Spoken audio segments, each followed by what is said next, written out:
11 days have been very critical ones and upsetting ones for many, if not most of us in the Jewish community, that we would take the time to learn a little bit about what has gone into what has happened over the last 11 days. And literally, if it works, as we speak, it is 2 a.m. in Israel when there is supposed to be a ceasefire. And let's hope that that is the case. So I'd like to begin, as I did on Yizkor on Tuesday, with my own personal sense of gratitude. Gratitude for the creativity and ingenuity of the Israeli Defense Forces and engineers, as well as the support of our Congress for the development of the Iron Dome.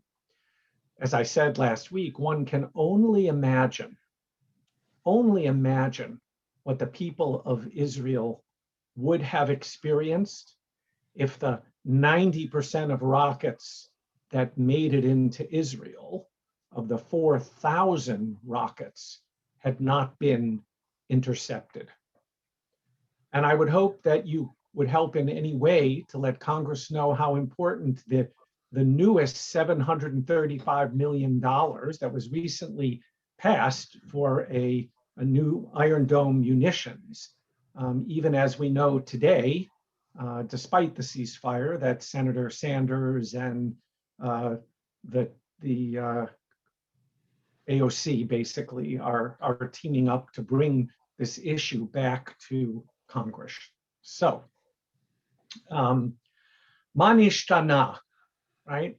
How is this conflagration with what was, and let's hope now won't be, the potential of a third intifada, different from the many that we have experienced and that have come before between Israel and Gaza, and by extension, the Palestinians? I believe that there's been a coming together of a combination of geopolitical meta issues, along with underlying blatant political maneuvers, a dose of religious intolerance with personal pain and loss and suffering on both sides. We haven't been able to solve the Israeli-Palestinian question for many decades, and if you came here expecting it to be solved tonight, then you will be sorely disappointed. Years ago, I will admit to occasionally watching the Bill O'Reilly show on Fox, and he would often say, "We're chasing down the truth here, smoking out the spin, and that's a hard game." And I would add, if not an impossible one. So let's begin with a question that we have often over the last couple of weeks asked. And the question was, what sparked this latest round of fighting? Really the last major one. There have been lots of skirmishes and small numbers of missiles and other things, but the last major one since 2014.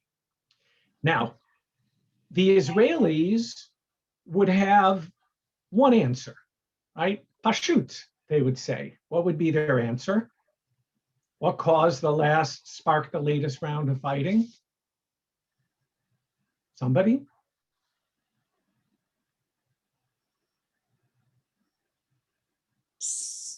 Supposedly, the Israelis limited their access to their mosque. No, that's what maybe the Palestinians would say. We'll get to that. But the Israelis, right, exactly. For the Israelis, it is the spark, the latest round of fighting, at least on their perspective, would have been the 4,000 missiles, the existential nature that we can't even imagine of having thousands of missiles aimed at us in civilian centers. Impossible. Okay. Hamas would say that they began sending missiles into Jerusalem as the defenders and protector of Jerusalem. They claim that title. We are, said Hamas, an Islamic jihad. And a lot of times, by the way, in Gaza, Hamas has held back Islamic jihad from sending missiles over. But in this case, over the last 11 days, they were working hand in hand and clearly have been working hand in hand all throughout. So they would say that they were the defenders and protectors of Jerusalem. And there were, without doubt, a number of clashes throughout this month of Ramadan. Now, there is a claim which I have really only seen mostly on Arab media, one non-biased source, but I must add that this claim has not been denied by Israel. I haven't seen a denial by the Israeli government or by the police that on Yom HaZikaron at the Kotel, the president of Israel was going to speak at 8 p.m. And that the Israeli police went up to the Temple Mount and they locked the doors to the minaret and cut off the speakers that were going to begin the prayers, which would have taken place at 8:28 p.m. in the middle of this Hatzagah and commemoration with soldiers.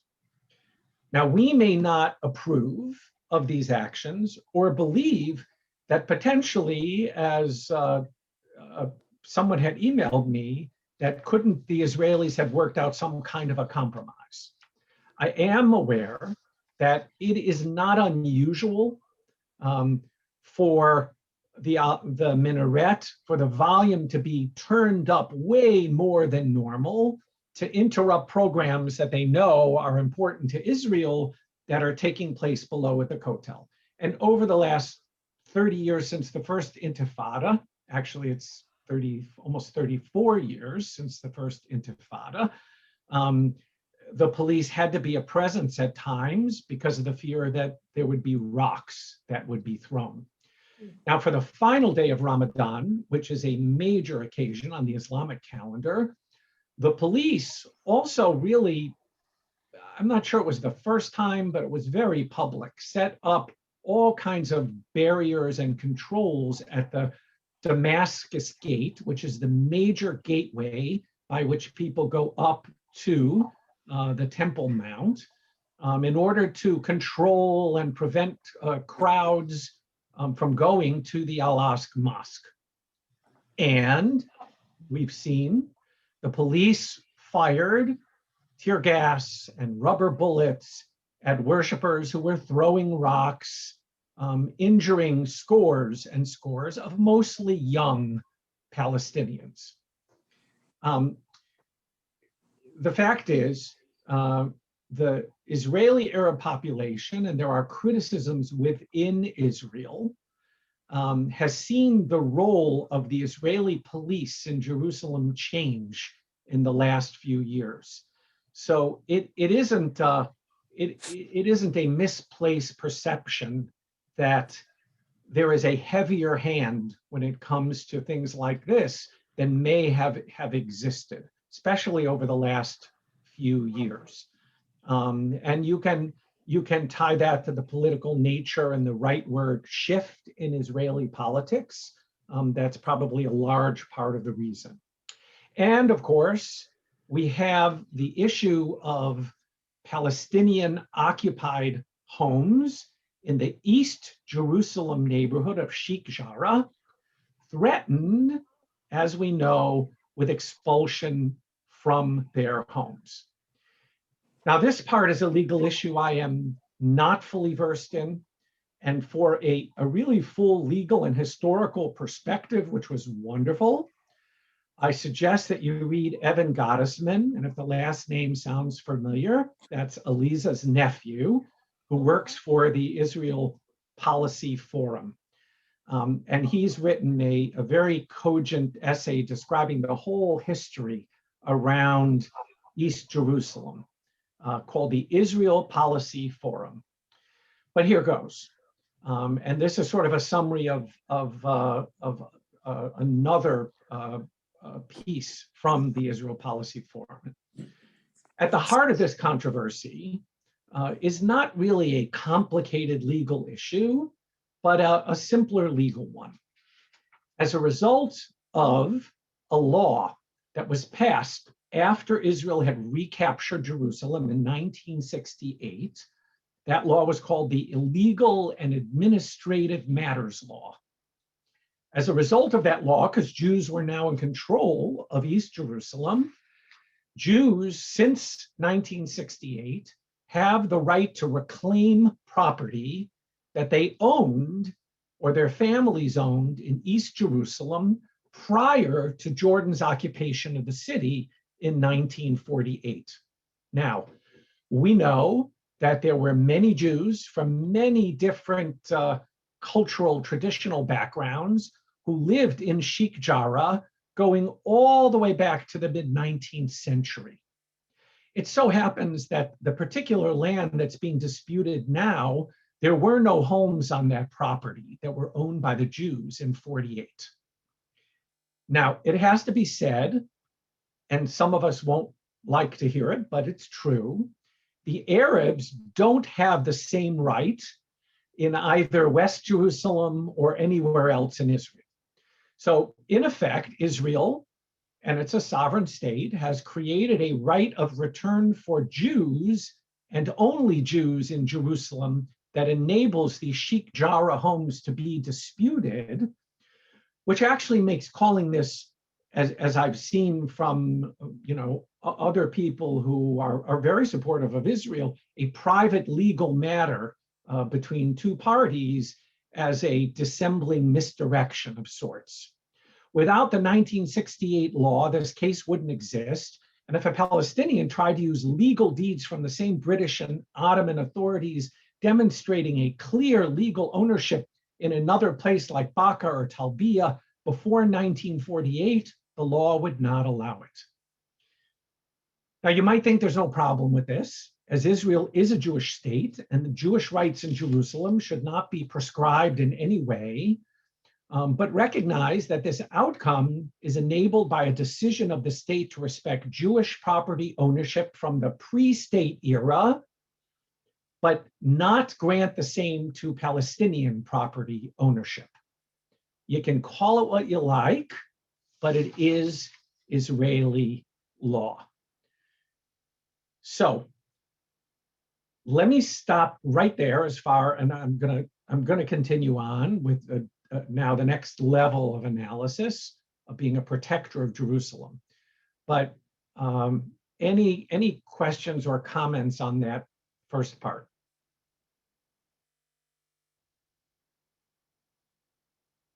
Okay, so you have Hamas and Islamic Jihad, as I mentioned before, wanting to take on the mantle of the protectors and defenders of Jerusalem. Why? So there are lots of reasons why, but let's have some sharing. Why do you think that Hamas and Jihad want to do that? Want to do what they did right now? They knew certainly that it would cause massive damage to their civilian structures, that people would die, civilians would die, children would die, their infrastructure, whatever's they've given to the Gazan people to build up would be destroyed. Why would they want to take on that mantle of the protectors of Jerusalem? They want to have more martyrs. Okay, they want to have more martyrs. That was one, yeah, that was one. It's an interesting answer, but yes, martyrs in today's world provides more media. So in some senses, the more people that die, the more they get their point across. Okay, what else? Sandra, I can't see because I have 3 screens, so Okay. sometimes you'll just have to speak up. Sandra, go ahead. It gives them legitimacy in the Arab world and in the rest of the world as something Okay. other than a terrorist group. right? Well, certainly what they've done is given them more literacy. But the simple fact is, you're right. But the simple fact is, let's not forget that Hamas is still considered a terrorist organization by the United States and by the European Union. So most of the world doesn't see them, but it does give them a chance to push the narrative a little bit. You know, we're defending Jerusalem and look what the Israelis have done, some of which I've already explained. Okay, good. What else? Speak up if you have. It is the third most holy site for Muslims, Jerusalem. Okay, so it, But they don't pray. We pray every day, every holiday, every day we pray for Jerusalem. In the Quran, they never pray for Jerusalem. well, they never pray for Jerusalem. That's true. It is the third holiest site in Islam, but it's based on a dream. And I've taught this before. We actually covered this in a class we did last year, the year before. But Wolf, I would try, you know, and I would try to connect that by saying that they are taking an opportunity of most Palestinians who have felt left behind or ignored by the Abrahamic Accords. The Abrahamic Accords did something that most of us were very proud of. It created the opportunity for Israel to come together with other Sunni nations in order to have a peace. And that peace so far is developing much more quickly than the peace between Jordan or Egypt, although Egypt did participate in brokering this as well as the last conflict in 2004. So basically, what did the Abrahamic Accords say? It said Israel could make peace with the rest of the Arab world without having to come to accommodation with the Israeli-Palestinian issue. It didn't necessarily say in the Abrahamic Accords that Israel could annex whatever they wanted to annex, but it certainly, President Trump moved the embassy to Jerusalem, for which I've spoken about many times. I was wholly in favor. But even though it was made clear, and the embassy is in West Jerusalem, and that there was going to be an open to a part of East Jerusalem should there be a peace agreement, the fact that it's partially in Jerusalem cut away at their pride, and giving Israel carte blanche on new settlements, et cetera, annexing the Golan with the Abraham Accords, left them behind and ignored. And this was a way to recapture and focus attention on, you can try to go on without us, but we're here and we're going to make your life miserable, right? No matter what it costs us as protectors of Jerusalem, including their hope for monetary donations. I also think, by the way, that there were internal reasons with Abbas, Abu Mazen, who's now in his, I think, 16th year of his 4-year term, of his unwillingness or inability to really come to the table and make decisions. And with a Palestinian election that was scheduled and is now, surprise, surprise, postponed in the West Bank and in Gaza, that would have decided the leadership of the Palestinians, it gives the Hamas extra cred, as they will say, or Sandra, perhaps, as you said, legitimacy in the West Bank, legitimacy with supporters of Abu Mazen. And oy vavoy, as we would say, can you imagine if Hamas wins the election in the West Bank? When Hamas won the election in Gaza, I don't know if you remember what happened to the Palestinian Authority officials that were in charge of Gaza. Anybody remember? Well, they threw a lot of them off buildings. Let's put it that way. So, how about sowing the seeds of dissension in our American political system? Can we give that much credit and cunning to Hamas and Islamic Jihad as protectors of Jerusalem? Well, they have. I mean, look at the last week. Even stalwart friends of Israel, I would say, you know, regulars on the AIPAC circuit as speakers every single year, right? Even they were pressuring President Biden in the last number of days to force a ceasefire on Israel, including Senator Menendez, our own Senator Van Helen, Congressman Nadler, and also from Maryland, Congressman Raskin, right?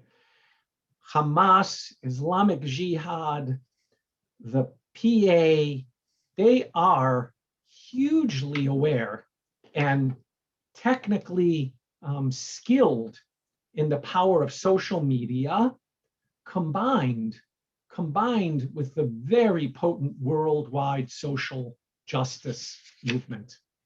Right? Black Lives Matter wasn't just here in America. The concepts of Black Lives Matter swept the entire globe last year after George Floyd's murder. And it's actually made the Palestinian cause much more visible than during previous rounds of fighting between Israel and Hamas, and Palestinians in the diaspora, especially the young ones, have carved out a very vocal online presence, chronicling the Gaza devastation in vivid posts around the world.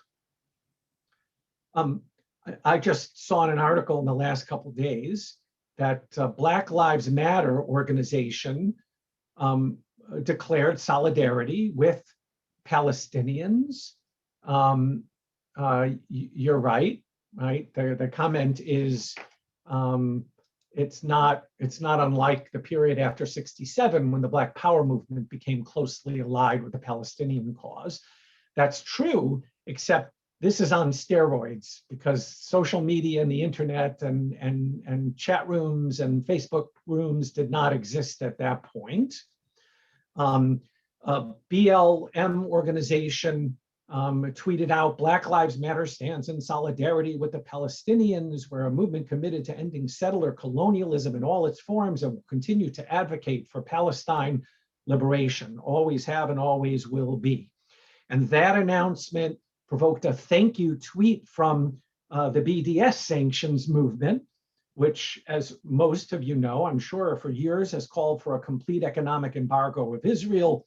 Thank you for your solidarity. From Ferguson to Palestine, our struggles against racism, white supremacists, and for a just world are united.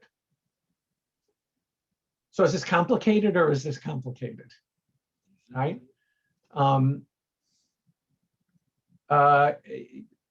Yes, there are, I wouldn't call it two movements, but yes, there are lots of parts of the Black Lives Matter movement. But as we'll see later, it does have an effect, especially on younger populations that may not have grown up with the support of Israel. So it isn't, I don't remember which organization it was, but it was one of the leading organizations. But of course, there's going to be disagreement. And we as Jews, most of us as the American Jewish community outside of the Orthodox, are on the liberal side of the Democratic Party, the majority of American Jews that are not Orthodox. We have certainly identified with, very much so, maybe not with the organization, but with the principles of every life counts. But that's the very reason they've been able to push this cause as a defender of Jerusalem and defender of the Palestinians' rights and what's happening to them. Some might even say, by the way, and then we're going to get to a couple of short texts, a number of them. Some might even say that Hamas was encouraged with money and with missiles by Iran. angered by what Israel did to the the advanced centrifuges just a month or so ago.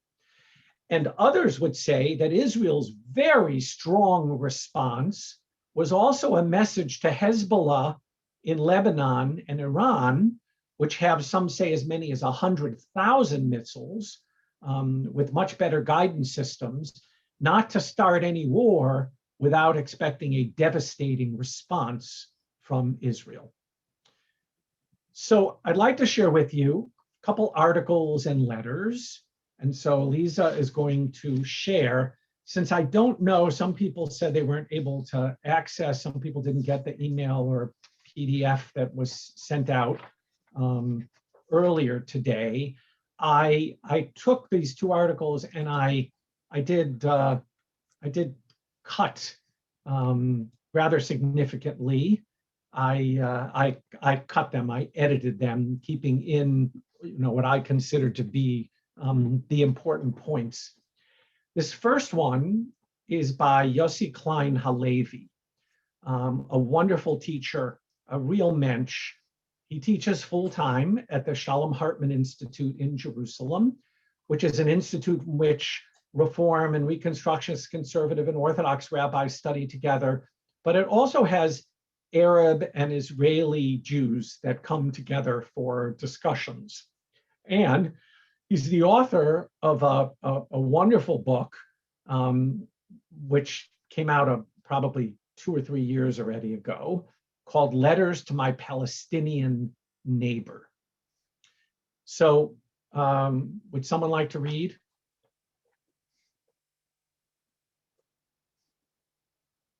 Any volunteers? I'm happy to read. Okay, Amy. Start at number 1. Even as the missiles Even as the fall. missiles fall, Arab citizens and Jewish citizens are violently attacking one another.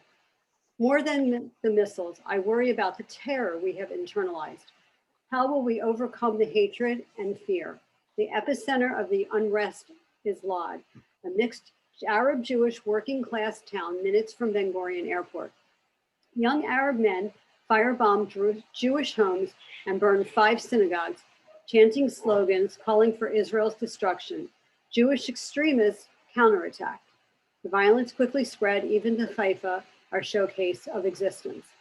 Okay, so just wait just 1 second. I just want to pause to say that these are his words and not mine, but the truth is many of these fights have been taken on by young, more radicalized Palestinians or Palestinians who have just given up on any hope, and by mostly ultra-Orthodox, younger Israeli Jews. Okay, go on.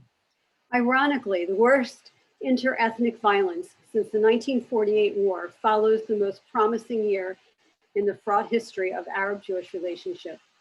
The coronavirus pandemic, Israel's first lethal crisis that wasn't about its conflict with the Arab world, brought Arab citizens closer than ever to the mainstream. The Israeli health system is one of the most integrated areas in our society. According to the government estimates, about 17% of doctors and 24% of nurses are Arab. The Israeli news media coverage of coronavirus focused on doctors in hijabs and coexistence in the respirator wards. If I'm going to keep reading, somebody has to move the screen. Yeah, you might as well. Go ahead. Oops. The message Israeli Arab citizens take from the country's Jewish identities and symbols is that they don't quite belong. The message was reinforced in 2018 with the nation-state law passed by the right over the objections of the center and the left, which defines Israel as a Jewish state but ignores its democratic identity.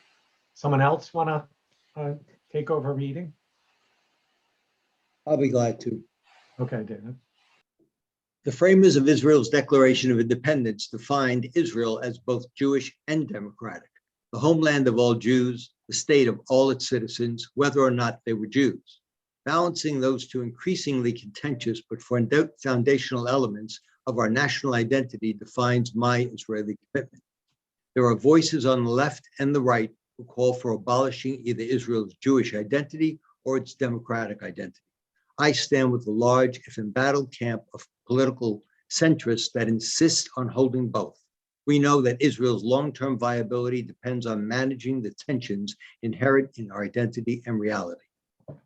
Okay, but before you continue there, I did cut out a paragraph, so I just want to summarize that happened before this, that Yossi Klein Halevi actually lives in an area and in a building, large set of buildings in Jerusalem that is mixed Arab and Jewish professionals.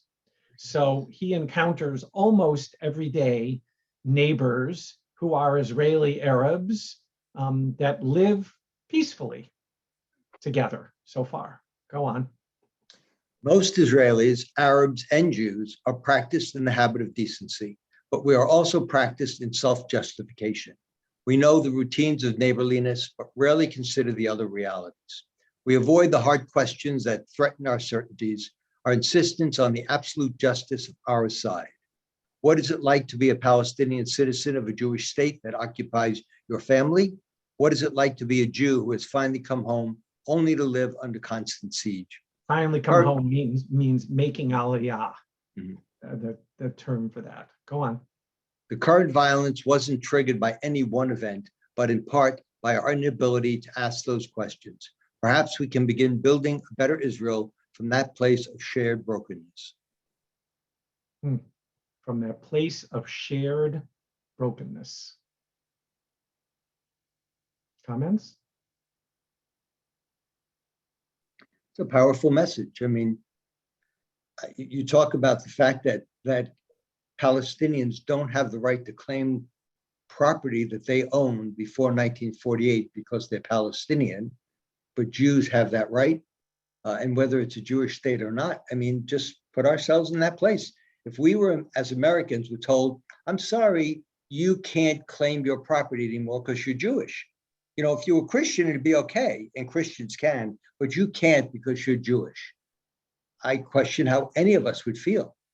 Right. So this in particular relates to Jerusalem and East and West. So it's a more complicated legal, but you're right. You gave one example, right, about how and when he wrote Letter to My Palestinian Neighbor, you know, there are so many Israelis who are in their 70s or 80s or 90s that really remember close relationships that they had with their Palestinian neighbors, with their Arab neighbors. And to hear him say, as someone that lives there and is someone that works in an institution that is very careful about othering, right? We've heard that term a lot over the last 2 years.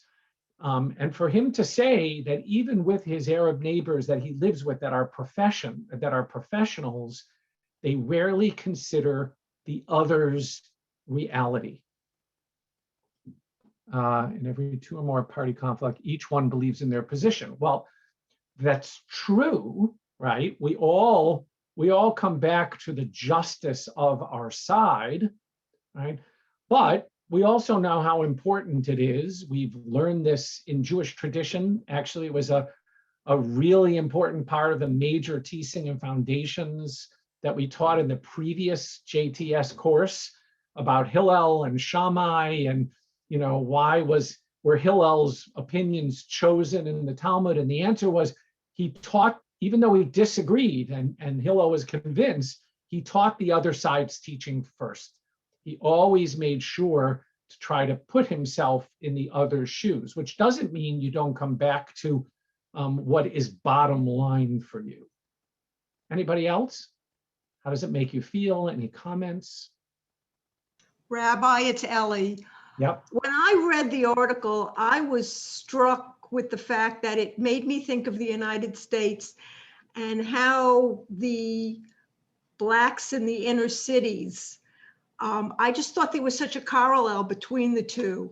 And it seems like it's more of an economic social issue based upon middle class, upper middle class versus lower class, more of a class system, because he said he gets along, and the Arab Israelis, they were getting along better.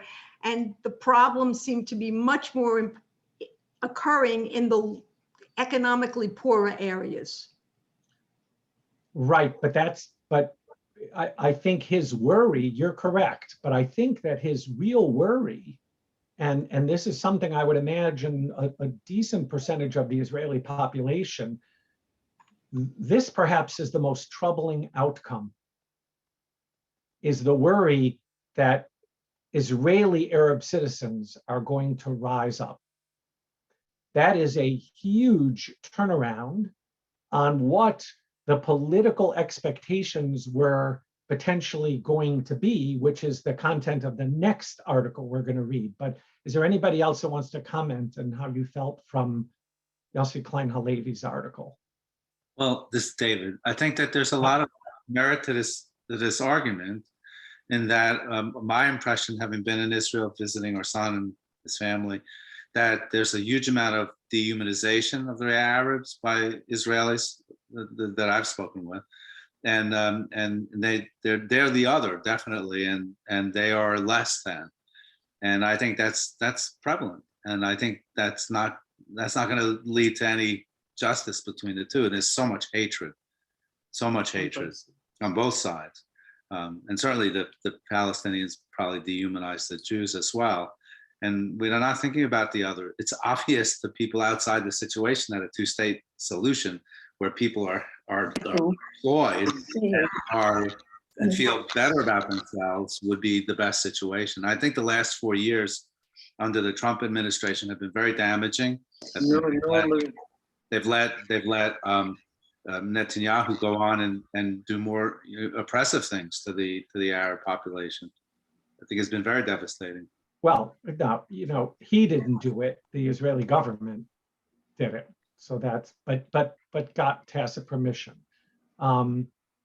So you're correct, and I think that to me, that's the biggest, at least one of the biggest byproducts that can have lasting impact, would be if we continue to see this intra-violence between Israeli citizens, between the Jewish citizens and the Arab citizens of Israel. Okay, so let's go on to a selection also of Tom Friedman's article in the New York Times. Clearly more political. I took out the title and everything. You can read it on its own. But it's a little bit of an insider for those of you that may not be aware of the fact that the president of Israel gave Netanyahu the ability to form first shot at forming a government of at least 61 MKs, members of Knesset, and he failed, and what was going to take place potentially before 11 days ago. So somebody else like to read?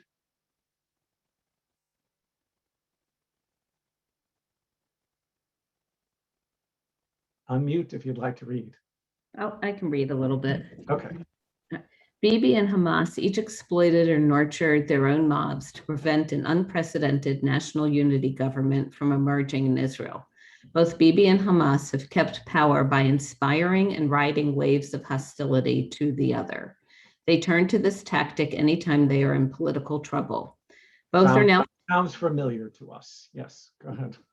Both were now staring at an amazing breakthrough shaping up between Israeli Jews and Israeli Arab Muslims. In the wake of Israel's fourth election and Netanyahu's failure to form a government, a national unity coalition was taking shape in Israel. They were on the verge of forging a cabinet that would include both Israeli Jews and, for the first time ever, an Israeli Arab Islamist party. Think about that. That's unbelievable. In the entire history of the state of Israel, there has never been an Israeli Arab party as part of the Knesset, as an MK, as part of the Knesset. Okay, so go ahead. This is one particular, the Israeli Arabs voted in a very faithful way in Israel's election and won more seats than they'd ever won before. And there are several different Arab parties. This is one particular one that he continues on with. Go on. Mansour Abbas's 4 seats made him the kingmaker of Israeli politics. Netanyahu tried to court him at first, but a small, openly racist, anti-Arab faction in Bibi's coalition refused to sit in a cabinet with Israeli Arabs. I'm not so surprised, because this is the same coalition that admitted that they admired and followed Kahani, and that their goal would be to kick all Israeli Arabs out of Israel. Okay, go on. This new coalition would have broken the mold of Israeli politics forever, and that is why opponents in Israel and Hamas were determined to blow it up. Otherwise, it might lead to more progress and integration between Jews and Arabs and attempts to address unemployment and humiliation, especially among Israeli Arab youth, and not to aggravate them. Netanyahu, who is desperate to stay in power and avoid possibly going to prison if he is convicted in his current corruption trial, was not above inflaming the situation so much that his right-wing rivals have to abandon trying to topple him and declare instead that this is no time for a change in leadership. And Mansour Abbas was put in an impossible situation by Hamas by looking like he was collaborating with Israeli Jews who were hammering Palestinians from Jerusalem to Gaza. So the alternative coalition talks completely fell apart. Once again, the past buried the future. For a brief shining moment, it looked as though a different Israeli coalition might be coming together to break that cycle. It certainly would not have made peace overnight, but it might at least have begun a different dialogue, a real dialogue among all sides. Can you imagine? You know, it's almost impossible for us to imagine. And maybe even whether he's right or not, to think of sort of a Machiavellian attempt so that would never happen. And so that, you know, an Arab party would never join the Knesset, because that would mean that there's some recognition by a legitimate Arab Israeli party that the government of Israel is a legitimate government. And so Hamas can't abide that. And certainly that wasn't something that Netanyahu would want to happen if he couldn't be the one that would still remain the prime minister of Israel. So the potential for something totally unthought of and unthinkable a number of years ago in Israeli politics didn't happen. And instead, you had the largest amount of uprising in 4 or 5 cities inside Israel between Israeli Arabs and Israeli Jews. Any comments on the article?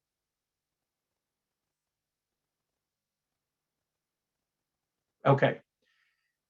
So we're going to get to I would just say, I have Yes. to say, and people who know me know I'm prone to overstatement, but in this case, I don't think I'm overstating it when I say this is truly disgusting.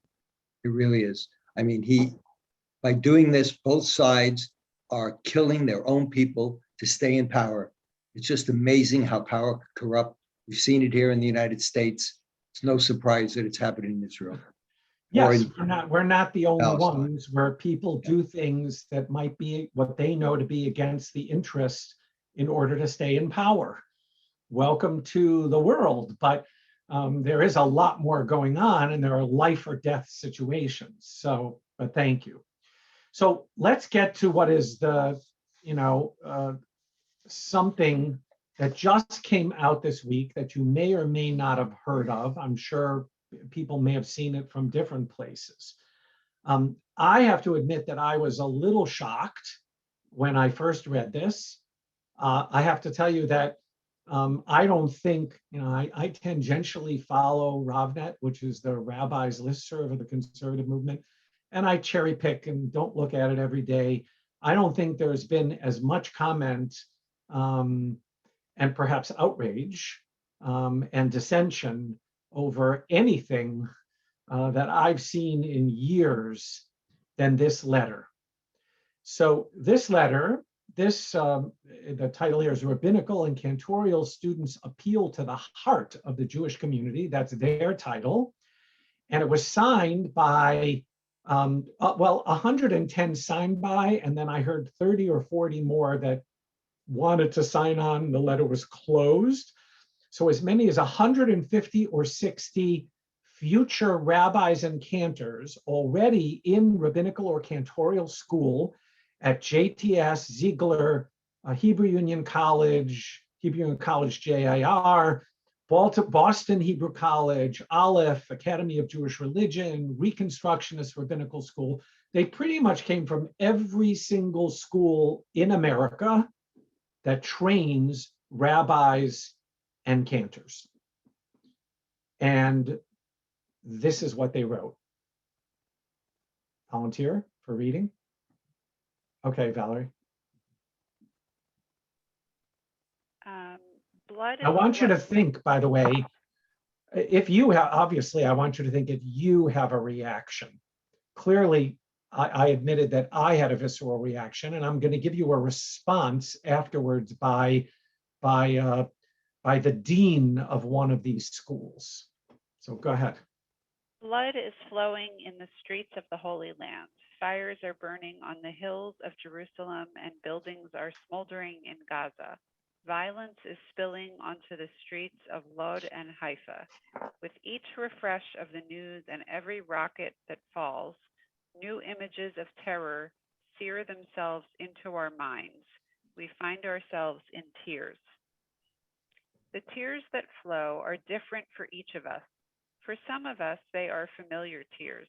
We've been moved by similar scenes that have played out for years and years in Jerusalem and beyond. For others, they are newer. Coming to terms with the reality on the ground is a journey we all have come to differently. For many, we experience heartbreak over and over again with each new injustice. For these things, we weep. That's that's in the first chapter of Eicha, of Lamentations. This year, American Jews have been part of a racial reckoning in our community. Our institutions have been reflecting and asking, how are we complicit with racial violence? Jewish communities, large and small, have had teach-ins and workshops, held vigils and commissioned studies. And yet, so many of those same institutions are silent when abuse of power and racist violence erupts in Israel and Palestine. So many of us ignore the day-to-day indignity that the Israeli military and police forces enact on Palestinians and sit idly by as Israel upholds two separate legal systems for the same region. And in the same breath, we are shocked by escalations of violence as though these things are not a part of the same dehumanizing status quo. The current reality in the streets of a land our tradition deems holy necessitates a spiritual crisis. A spiritual crisis requires more than prayer. It requires heartbreak, which demands reflection, which then demands action. We can only make change when we replace our watered-down prayers for peace with tears of heartbreak. We can only build and rebuild when we start from our tears.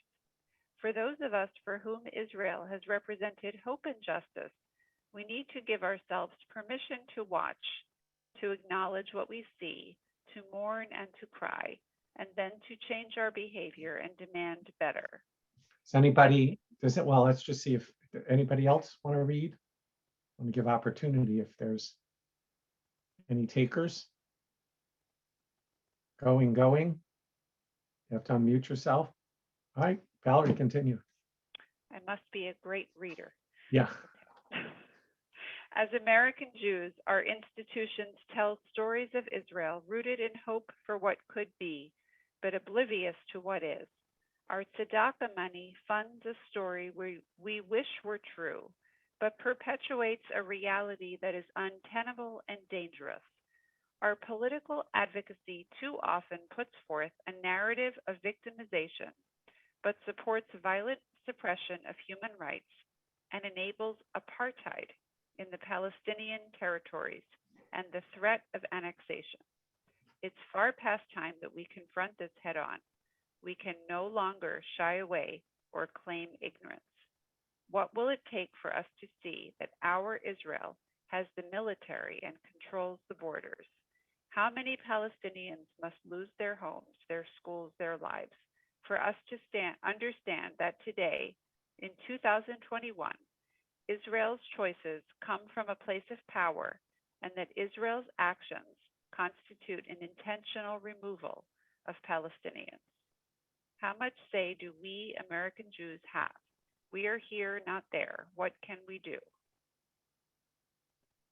When we teach about Israel, we can endeavor to tell the messy truth of a persecuted people searching for safety, going to a land full of meaning for the Jewish people, full of meaning for so many other peoples, and also full of human beings who didn't ask for new neighbors. When we vote, we can vote for leaders who won't continue paying lip service to peace while funding violence. We can use our position as citizens of Israel's biggest benefactor to push to regulate and redirect funds in equitable ways that promote a peaceful and just future. We are future leaders of the Jewish community. We are training to teach the Torah and lead the rituals that will hold our joy and our sorrow. And we are full of tears. We implore you, our community, our students, teachers, congregations, employers, funders, to find your tears too. Tap into the empathy that you need to feel and experience the reality on the ground in this place so that we can work to change it. Okay, that's it. We don't have to read the last paragraph. Huh. So this is a letter that represents at least 150 future rabbis and cantors coming out into Reform and Reconstructionist and conservative congregations. How is it received by people who belong to congregations? What is it missing? What's not in there? You have to speak up because I can't get the three screens if someone has a... I never read the word Hamas anywhere in here. Oh yeah, there's nothing in there, is there? There's no Hamas. There's no 4,000 rockets and Israelis cowering in fear and sleeping in shelters, as they've been doing for 15 years. Okay.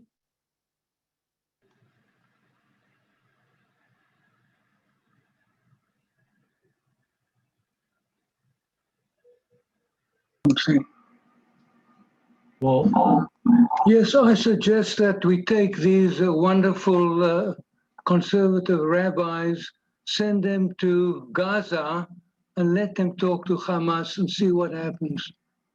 okay. So first of all, just to clarify, the fewest number came from the conservative movement, meaning, you know, they had their institutions next to them, Ziegler, and so of the 110 that were on the list, only about 15 or 18 of them, maybe 20, came from JTS and Ziegler. The remainder came from the more liberal movements, just to clarify. But your point is a tough one, but, you know, would they be thinking differently? Yeah, absolutely. I mean, I have someone I grew up with who is a conservative rabbi living in Israel and who became a tour guide and teaches and talks to new students coming in every year and would be, you know, certainly liberal, you know, in Israeli politics or here. And he's serving a congregation in the States. And he was incensed, you know, don't you have any consideration of what my wife and my children, okay, there's a comment, this group has been completely Palestinianized, culture, Marxist. Okay, so, I mean, Palestinianized, you know, that term can mean a lot of things, but clearly they're keyed into the social issues, and as many of us are keyed into the social issues, but they take it to a different way. How far did they take it really here? They took it to apartheid, which I've never seen before. Right. Right, how many But they're rabbis? expecting a higher level from the Jewish people because that's what we've always been taught. We take the high road. We take the high ground. And what they're seeing is that we're not doing that. And Netanyahu hasn't been doing it for years. And I'm not forgiving Hamas for what they do. They gave up, Arafat gave up, 99% of what he wanted, 20 years ago, and it could have all been over. Absolutely. But, we can't ignore what's going on our side. Right, well, they can't ignore what's going on our side. And it is pretty unusual for future leaders in the Jewish community. I mean, it's a trend because of the social justice connection. But to call Israel an apartheid state, it's a tough moniker. Although the Jewish, national state law from a couple of years ago, which removed and chose not to include democratic, just Jewish state, arguing that the democratic part was in the original founding document of Israel, is tough. Rabbi, Yes. a lot of our people in Congress call it apartheid also. Yes, absolutely. There's been very, very successful. I think, we could do a whole class on what an apartheid state really meant in South Africa and how Israel is different, but you can't deny that there is a level of occupation and that Israel. Somebody, oh, okay. Look, there, yes. I have a related question or a concern, which is we're going to be looking for a new rabbi starting pretty soon. And 15 or 18 potential candidates signed this letter. And I'm wondering, I'm just concerned that should one of them apply for a job, how would we respond? And might it tear us apart? So The first of students, all, you don't have to worry. right, Beth Israel's not going to hire a student coming right out of school. They're not able to do that for the congregation. However, there are synagogues that are grappling with these kinds of questions, right? Especially if whoever a clergy person in a synagogue is not able to acknowledge that all of us have a tendency to otherize, are open to people's opinions. Beth Israel is filled with Democrats, Independents, and Republicans, and it's filled with those people who take a more traditional, harder line politically than others who might actually identify with resistance movements. So it's a tough call, but it is a legitimate question to ask. I guess my concern is could this result in a kind of litmus test? Could this result in, us only accepting candidates of a certain ilk? Yes, conservative, but I think we're going to learn a lot about ourselves in the process of finding a new rabbi, given what this indicates. Well, I don't think Israel was on one of those traits or characters, but that's a separate issue. They also call here, by the way, if you noticed, to regulate and redirect funds in equitable ways. So for them, it would mean eliminating support for Israel. But there are those who are in the middle of the road who have said that Israel is a wealthy enough economy to be able to afford it. And you see these calls more and more and more. And certainly there's a shift in the support for Israel with growing numbers of especially more liberal Democrats not being as supportive of Israel as you might have expected a generation ago. So I just thought it was an interesting insight for those of us here about what these 110 and 140 or 50 in the end from all the rabbinical schools and seminaries. So I want to share with you a part of Rabbi Artsen's response, and I don't want to take too long, and it would take a long time to read this, so I'm going to have to cut it as we go. Rabbi Artsen is the dean of the rabbinical school at Ziegler, the conservative rabbinical school in California, and there were a number of his students that signed on. So I'm going to summarize a little bit. He talks about the fact he acknowledges that these have been challenging days, and watching everything and knowing with family, he knows that many hope for a peace, vision, and justice and security, and the goal of where everybody in Israel, right, Arab, Jews, Druze, and Bedouin are there. He talks about the fact of mutual respect and open exchange, and about this letter. And he acknowledges the vast majority of students did not sign the letter, but the fact that some did publicly impelled him to respond, and that it's a hallmark of rabbinic Judaism to the right of free speech and a vibrant Judaism, and he doesn't contend that. But he decides to address the imbalance. So the part, Eliza, where it says the letter spoke from the heart, that's the third paragraph. We have a volunteer. I know lots of you are really good at reading. Mona, I'll read. Go ahead. Mona, go ahead. The letter spoke from the heart about the suffering of Palestinians, both from this recent conflict and from life under occupation. I share this concern and admire centering the humanity and suffering of Palestinians, too often ignored. But the letter was shockingly silent about the suffering of the Israelis and the relentless terror they face daily.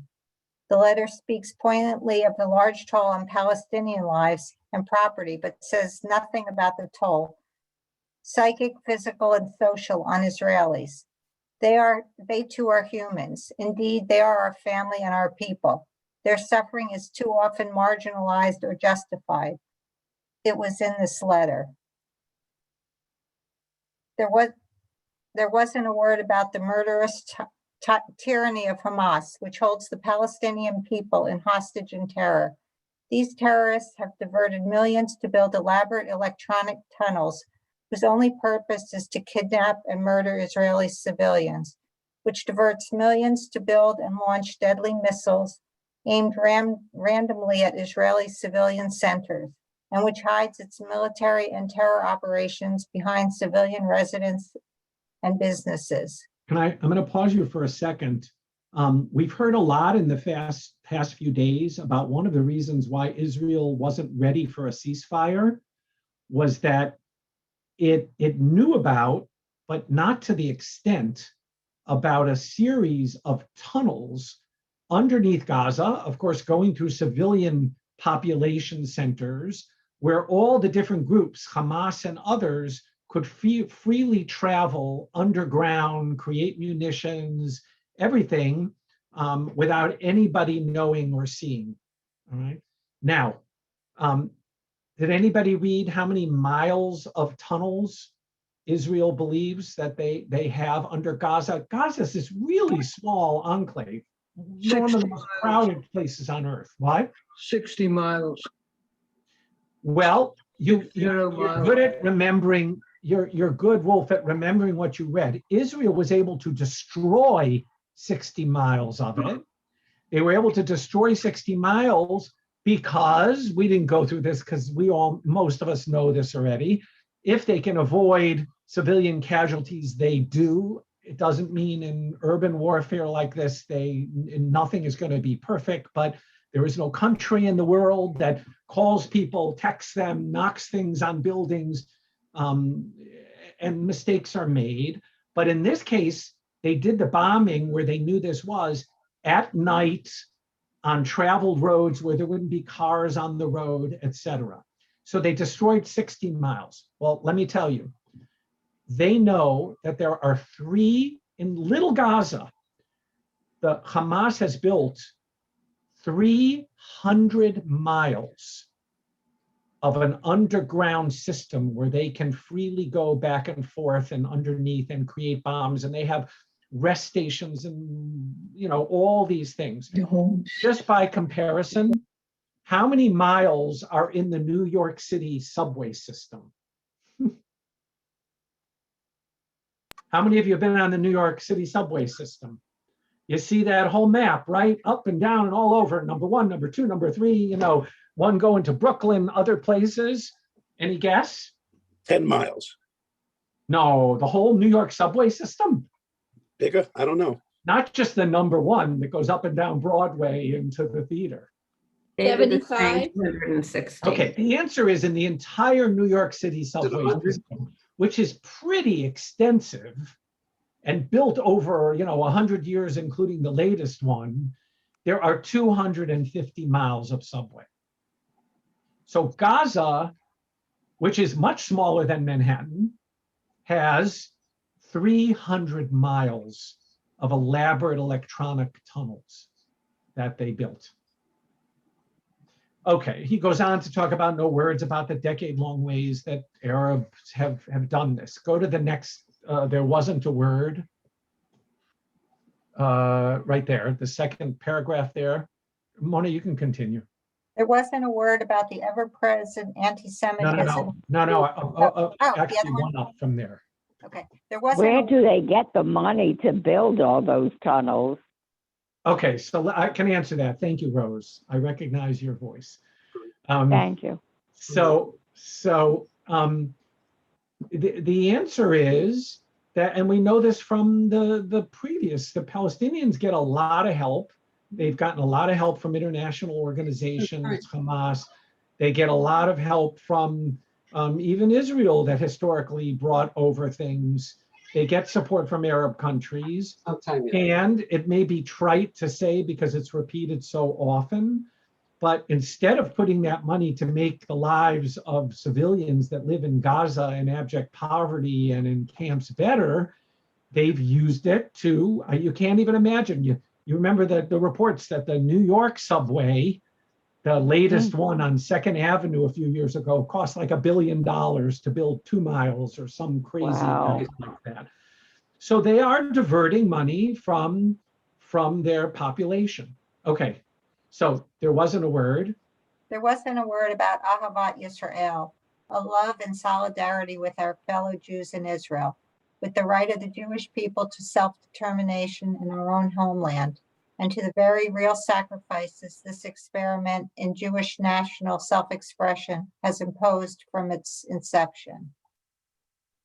There wasn't a word about the ever-present anti-Semitism that is patently visible in social media, in beatings and murders of Jews around the world, in slogans chanted at rallies claiming to be pro-Palestinian, in public calls to kill the Jews. Okay. Now, I mean, I want to go ahead to the last couple paragraphs because, of course, he has to end with a message specifically to them, understanding that he's the dean of the school and there are divergent views. Although in this case, clearly, this was a major thing for the dean of the school to have to respond publicly to a number of his students, really unheard of. Just the last paragraph there, may the God.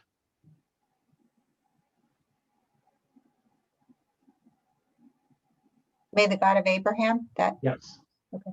May the God of Abraham, the father of Ishmael and of Isaac, grant us the wisdom to be disciples of Aaron, loving peace and pursuing peace, defending our homeland as a catalyst for renewed Jewish life, and reaching out the hand of friendship and partnership to Palestinians who share a commitment to nonviolence, self-determination, and justice. May the one who makes peace in the heavens grant peace to us, to all Israel, and to all humankind. And to that, I hope that everyone here tonight can say Amen. So, you know, Rabbi, it's tough to be one of the chosen people. Okay, well, that's a whole nother topic, but yes, Right. it's a rough neighborhood to live in, that's for sure, and we've known that. Any other comments or questions? Because we really have covered a huge amount of material and facts and things going on in Israeli society and even within our own country amongst our upcoming rabbinic and cantorial leadership. Any comment? Has anything come out of the near Israel? No. Okay. I mean, you know, the Orthodox community is completely and unwaveringly supportive, which doesn't mean that amongst the Orthodox in Israel, there aren't attempts in positive ways to reach out. But the fact is, most of the violence that's occurring between our young Palestinians are also between young ultra-Orthodox in Israel. And that's what we see on TV. Yeah, right. Absolutely. Rabbi, this is Brian Chorney, although the feeder might say Eris Chorney. Go ahead. So as I drive around the Mid-Atlantic region every day doing my sales job and listen to National Public Radio and other well-known radio shows, I hear nonstop interviews with Palestinians who are all family members are huddling in their living rooms to get away from the bombing and such. And we know that goes back many decades. I hear very few to none of Israeli reports. I mean, citizens in Israel who are claiming the same thing when bombing is happening in both directions. Can you speak to that? You are mostly correct. I mean, National Public Radio has had reporters in Jerusalem and others, but they also feel they need to report the news, and generally more liberal Jewish media tend to support the underdogs. You know, sometimes I like to say that I try to watch Fox News every once in a while because, as I've said publicly in sermons, I think it's important for us to see what other people are saying. But when Israel's under attack, I'd rather watch Fox News than many of the other channels because I know they will be supportive. But especially this round, you know, people were far more upset, for example, at a journalist like John Dickerson in the CBS morning interview show, who's very even-keeled and middle of the road, and by the way, has written a great book on the history of the presidency. And John Dickerson was very critical of Israel. I think that, you know, to watch my French, those journalists who used to be even-handed were very pissed off when Israel destroyed the building that AP and Al Jazeera was in. And I have to say, you know, Netanyahu was on TV saying we share our intelligence, but we had a lot of this the last time around. And if Israel actually had intelligence that showed that they knew in some ways, they would have shared it with the American government and it would have gotten to us via the State Department or other ways that it was there. So if I wanted to be cynical, I could say, Brian, that Israel might have done that because that was part of the headquarters of who was going out in the Gazan territory and reporting all those stories of loss and destruction. And by destroying that building, and it might be that there was other reasons for Israel to do, we don't know because they haven't really shared it. But they're just as concerned about that. And Brian, it's not new.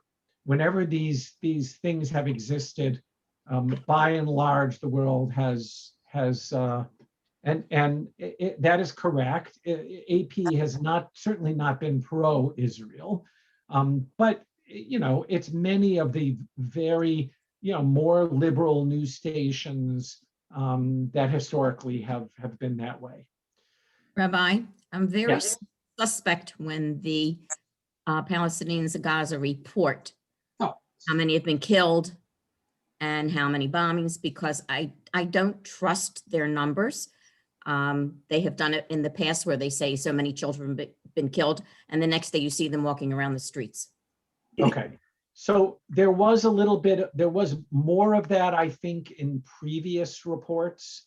And one always, you know, it has been shown that a lot of times there were reports, and a lot of times there's fake media where you see someone was killed and it turns out it was an old one. But to be fair, just as in 2014, large parts of Gaza and many civilian buildings and many people have been killed.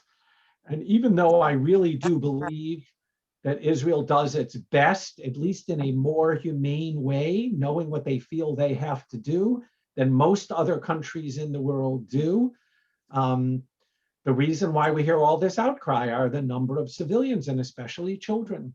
And every child's life is precious. We accept that as Jews. Every life is precious. That's why we're all part of many of us are part in being upset at what's been going on in our own country. And yet at the same time, we have to be aware of our own biases. And most of us were hoping for a peace. And that's all, as I leave you with what we have to pray for, that we can get back to a point. But I don't know that I would go to Las Vegas and bet on it at this point, in the near future. So I wish I could say otherwise. So thank you, everybody, for joining, and have a wonderful Thanks, Rabbi. Thank you, Rabbi. Thank you. Thank you, Rabbi. Thank you very much. Thank you for Thank leading. you, Rabbi. It was Thank you, wonderful. everybody. Hamas has won again. Thank you, Rabbi. Mm. Thank you. Yep. Thank you. Take care, everyone.